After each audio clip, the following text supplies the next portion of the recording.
evening's news, Jamaica records 14 COVID-19 recoveries in the last 24 hours.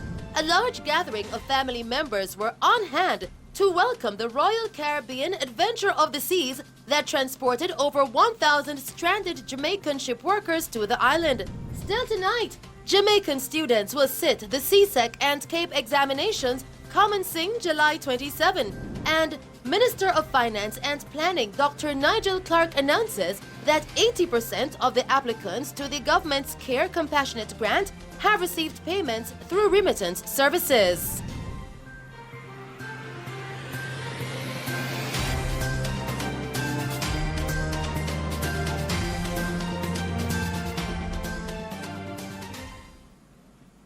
Good evening, and now the news in detail.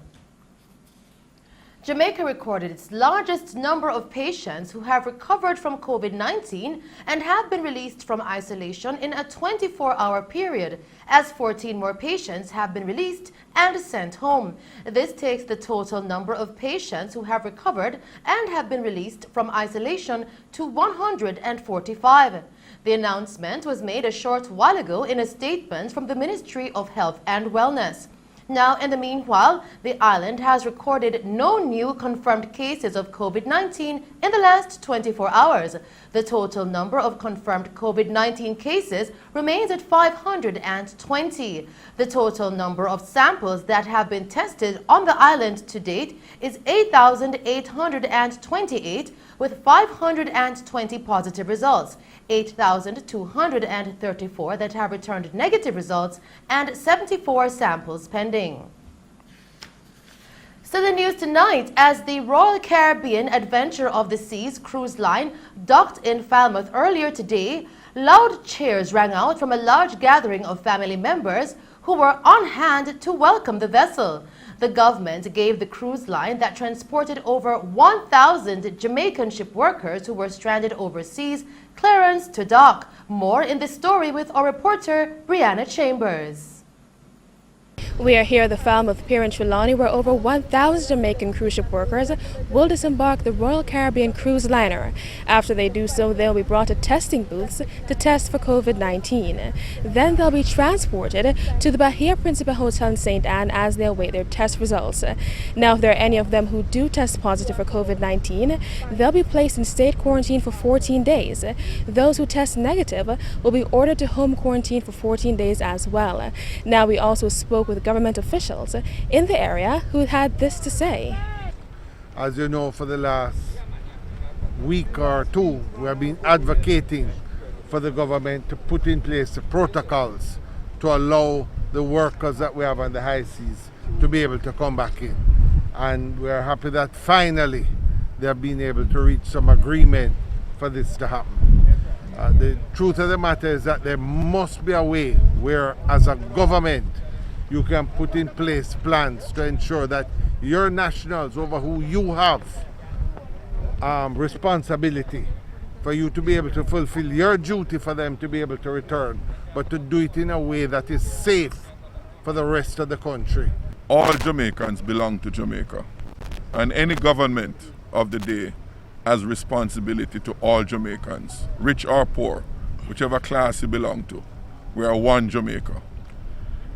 We were very saddened in the first instance where 42 or 43 of our own people came on their own doorsteps, that of Jamaica, and were turned away in the midst of this international crisis.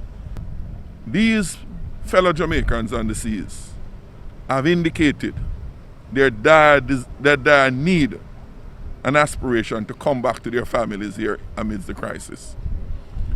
And we were not satisfied that the government was taking steps to ensure their safe return into Jamaica and that the necessary protocols were in place to facilitate that.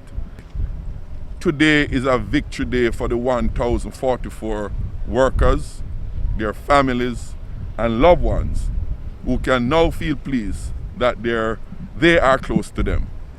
We urge the government to be a lot more responsible and to recognize that they have a responsibility for all Jamaicans.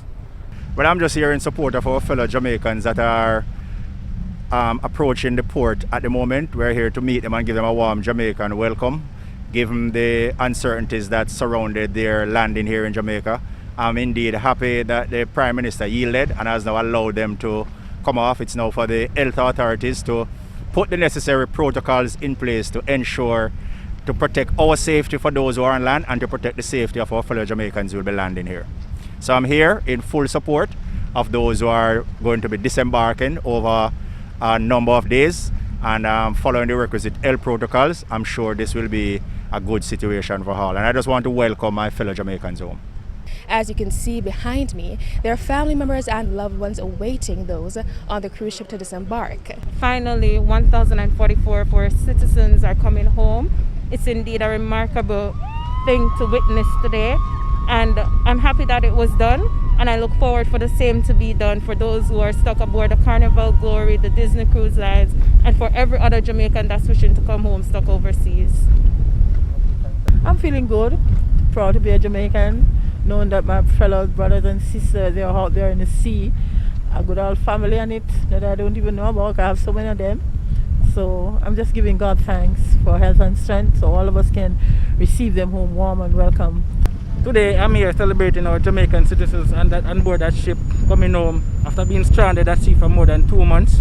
So I'm just here celebrating their homecoming. We'll bring you more in the story in subsequent newscasts.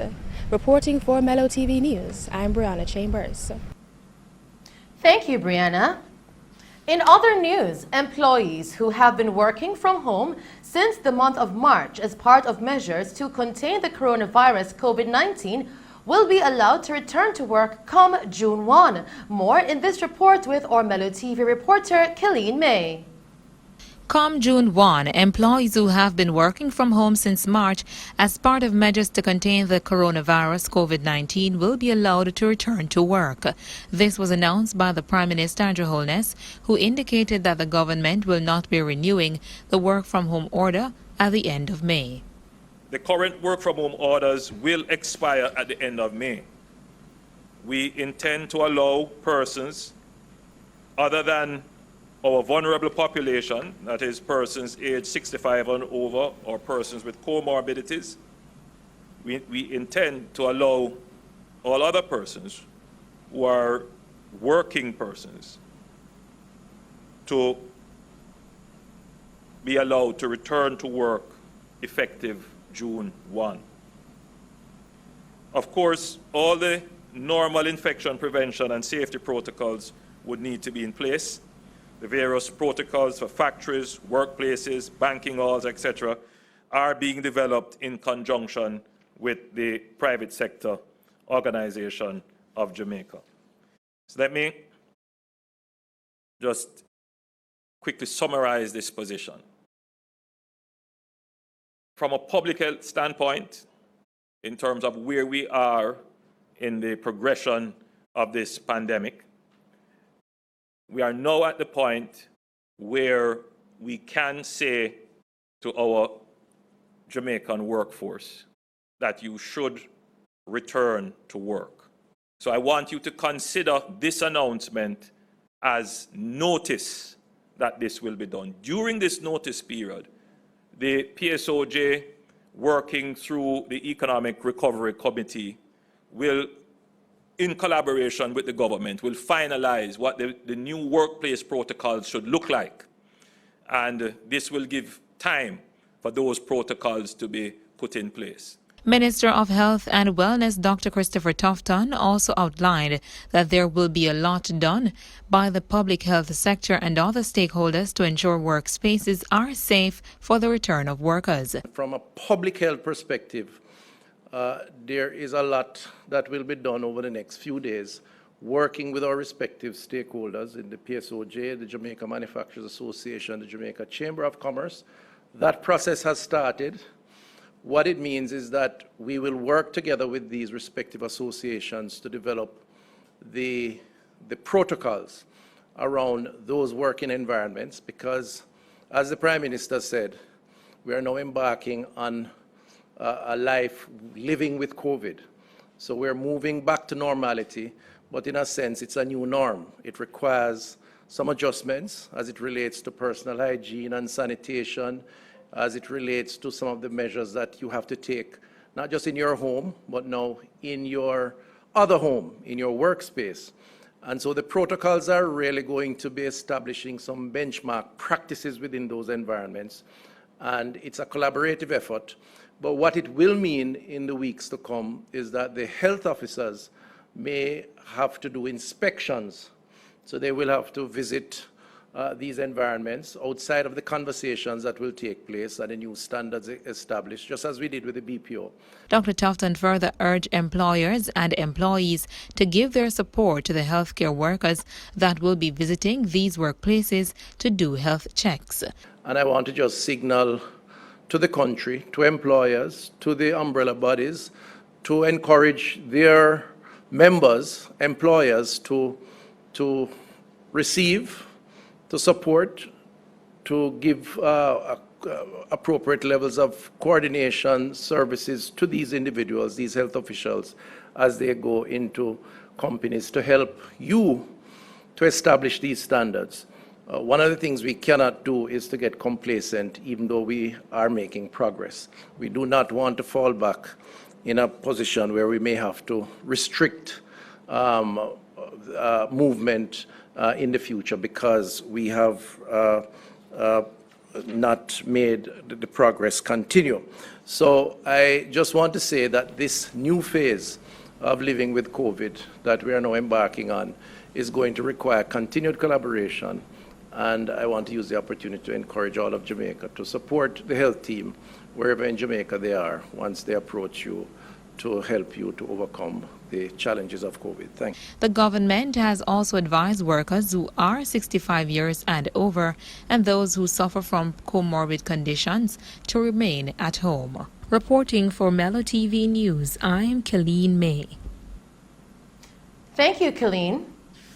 In other news, Prime Minister Andrew Holness says the government is looking into procuring monitoring technology to effectively facilitate home quarantining of residents repatriated under the Controlled Re-Entry Program. He said that the government is unable to accommodate all persons returning to the island in a state-operated facility, and details on how the home quarantining system will work with the use of the monitoring technology will be provided in another week. We are still in the phase of the epidemic where quarantine for persons re-entering is required. Home quarantining will be a modality which we will have to pursue. To effectively pursue that, we have to ensure that when we allow persons to go home, that we are not just depending on their faithfulness to the quarantine rules, that we are able to, in some sense, guarantee that if they are asked to stay home, that they are actually staying home. In another week, the next time I am addressing this press conference, we will be able to give further details as to exactly how a standardized home quarantine system will work with the use of monitoring technology. We are now in the process of procuring such technologies. We have decided upon it. We identified the supplier. We have done some analytic work on it, and we are now moving to procure. As you will realize, these are not equipment that I can order online. In most cases, have to be manufactured or at least assembled. Meanwhile, the Prime Minister says that more than 9,000 Jamaicans who would like to return to the island soon have applied through the Jam COVID-19 website at jamcovid19.moh.gov.jm. We now have over 9,000 applications on the Jam COVID-19 platform from Jamaicans who wish to return home. We are in the advanced stages of developing a home quarantine monitoring solution that involves the use of monitoring devices and this will be integrated into the Jam COVID-19 mobile app. I want to spend a little bit of time on this. We will never be able to accommodate 9,000 Jamaicans who have applied on the app seeking to return, whilst there is still a requirement for quarantining Jamaicans or others who come into the island. Jamaica is not the only country that is requiring a period of quarantine for persons entering the country. In fact, large countries like China requires that. The truth is that in terms of a public health assessment, the risk of a spike is still a significant risk. And we have seen in other countries, like Singapore, for example, where when re-entry is not controlled, it can add significantly to our numbers. Still making Mellow TV news, Jamaican students will sit the Caribbean Secondary Education Certificate (CSEC) and Caribbean Advanced Proficiency Examination (CAPE) tests starting July 27. Minister with responsibility for education, youth and information, the Honorable Carl Samuda, made the announcement at a digital press conference at Jamaica House yesterday evening. Mr. Samuda said that in speaking with the governing body of the Caribbean Examination Council, CXC, a date for the examinations was set. In the process of doing that, I put the case to them that we just need a little more time, and they could appreciate that. And I'm very happy to say that they accommodated us, perhaps not in whole, but certainly in part. And so as a result of that, we will write the CXC on the 27th of July. Starting on the 27th, it takes about a couple of weeks into August to complete it. But the process will start on the 27th of July.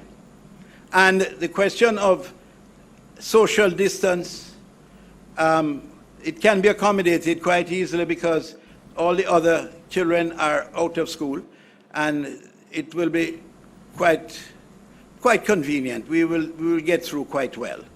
We will now go about the business of making the logistical arrangements so that no one who is taking this exam, beyond the challenges that they've already had, that they will in any way be compromised. And so I am very happy that we have finalized the arrangement, and I think perhaps when we look at it, it might be the best thing to get it behind us and move on to a new year, and I hope, Prime Minister, new horizons. Minister Samuda said the decision to go ahead with the exams followed a meeting with 135 principals and several public and private exam coordinators. Because of the difference in opinion between the CXC that met and decided that we would have the exams in July, early part of July, and our reservations about that, pending, of course, the decision by the Ministry of Health as to whether we were ready for it, coupled with our own view that the children had been set back because of the lack of the conventional classroom teaching exercise. We were not satisfied that simply to disagree would carry the whole process further or far enough.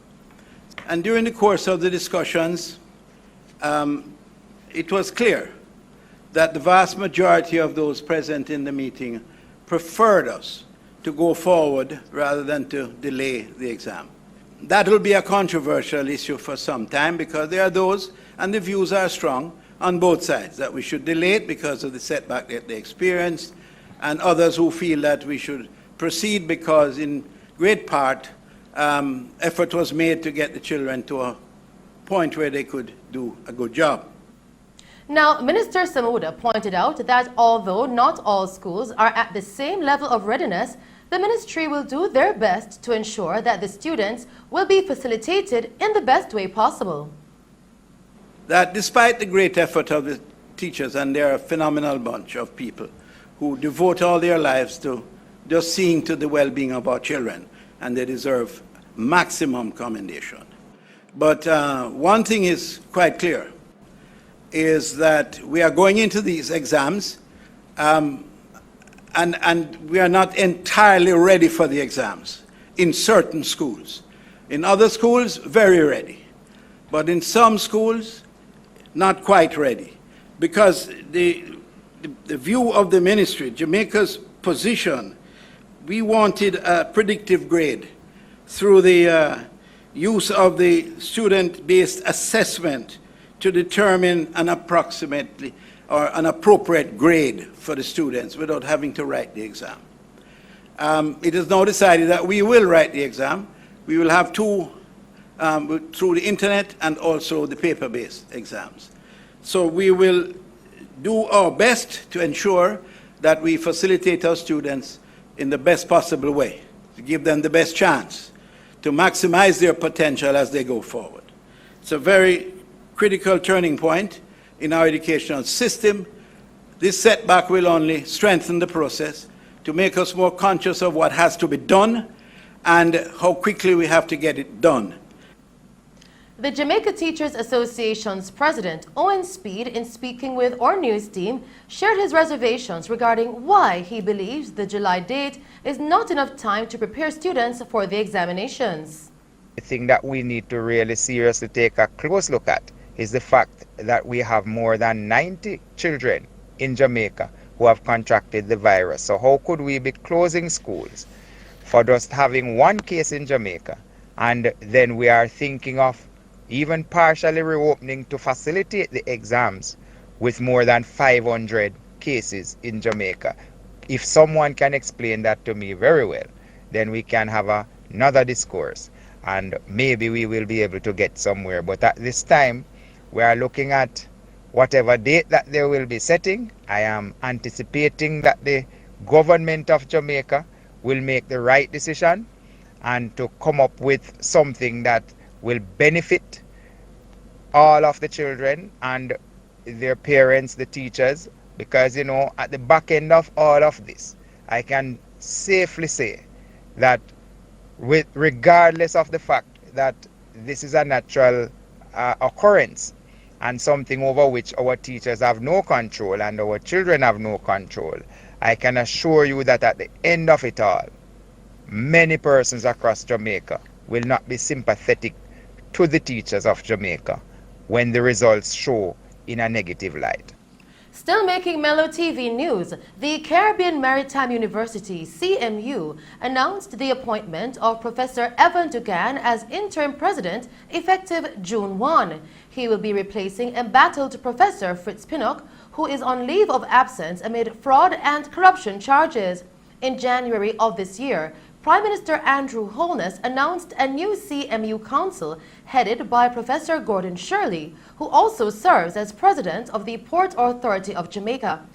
His appointment came following a damning Auditor General's report that uncovered serious governance issues and financial irregularities at the university.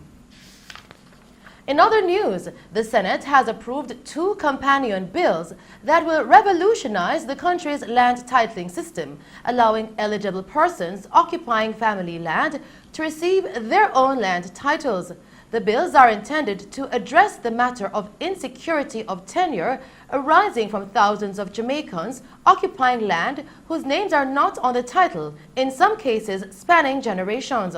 Leader of Government Business in the Senate, Kamina Johnson-Smith, stated that this will work in tandem with the amendment to the Limitation of Action Act. In news from the capital, the Darling Street Police seized an AK-47 rifle during an operation on Matthews Lane in Kingston on Monday, May 18. Reports coming into our news center are that lawmen were on an operation at approximately 1 p.m. when a premises was searched and the weapon was found. No arrests have been made in connection with the find. However, investigations into the incident are ongoing. And those were some of the stories making news. I'll return with other updates as the Minister of Finance and Planning, Dr. Nigel Clarke, announces that 80% of applicants for the Care Package Compassionate Grant have received payments through remittance services. And the Urban Development Corporation, UDC, has reported that it is in support of the government of Jamaica's thrust towards restarting and ramping up work in the construction sector for economic stimulation and growth. We'll now take a break and then join Christopher